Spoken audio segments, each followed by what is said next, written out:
Okay, Kent, we'll say it's probably a good time for you to, we're taking the Russia team now to South Africa in preparation for the second tier Six Nations, and probably your experiences as a player as well.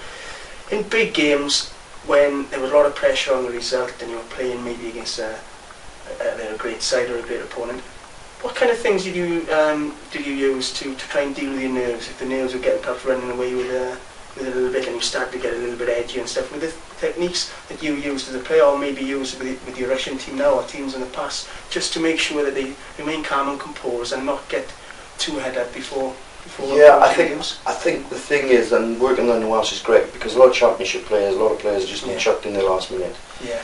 And we've really gone into that with an approach of everything to gain, nothing to lose, no matter who you play. And you know, you're playing against the All Blacks. Well, yes, I'm sure for some people it's intimidating. When I was a player, I think it was a great opportunity to play against the best players in the world, and you just sometimes remind yourself, why did I play? Why did I train so hard? Why do I give everything to this? It was to get this opportunity to play against these best players. So, we'll often think, as coaches, we think not everybody's the same as we said.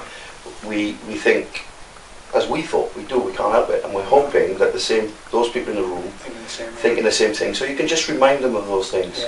Why are we here? Why did you want to play? Why did you want to be at this level? Why have you? A great example, we lost to USA. We made 220 tackles, first game of the Rugby World Cup, and we lost by 3 points. The next morning the boys are, giving everything, they're in bits. And we look at the fixtures, we've got Ireland, Italy and Australia in the space of 9 days. Now how do you look at that? For me, I get up and I said to them all, how lucky are we? What a dream to be able to play against these three countries that you've worked all your life for, to train hard to get into this team, to have an opportunity. And we're so lucky we're going to have the opportunity to play these teams. And I think that's what you try and do with it, instead of saying, oh boys, last night was tough, but look what's coming. Okay. So it wasn't kind of, as a player then, I suppose it's probably easier question, it was just big against self-talk as well, to just remind yourself why you were doing this, and a lot of imagery as well. And also showing them that, making them realise that these players are human beings. And the biggest thing that helped the likes of me and you, Rod, I'm sure when we played for Wales, and all those games, we were in awe of people. We were. But the world has changed as well now. You're playing alongside these guys.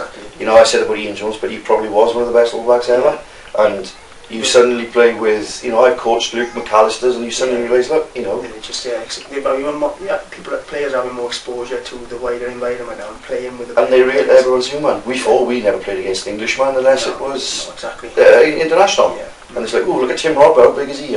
And those things have gone, and that helps massively in psychology and self-belief.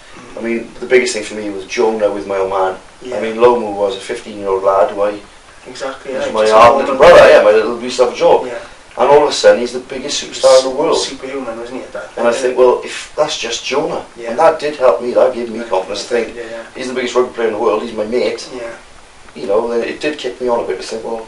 That's great. It's interesting, as you say, it's trying to get players to realise that, that when you are exposed to playing in a better environment, that's obviously going to help your self-belief and confidence. And he's trying to treat everyone as the same, even though they are built up in that pedestal. Well, a massive job of that with Russia, Rod.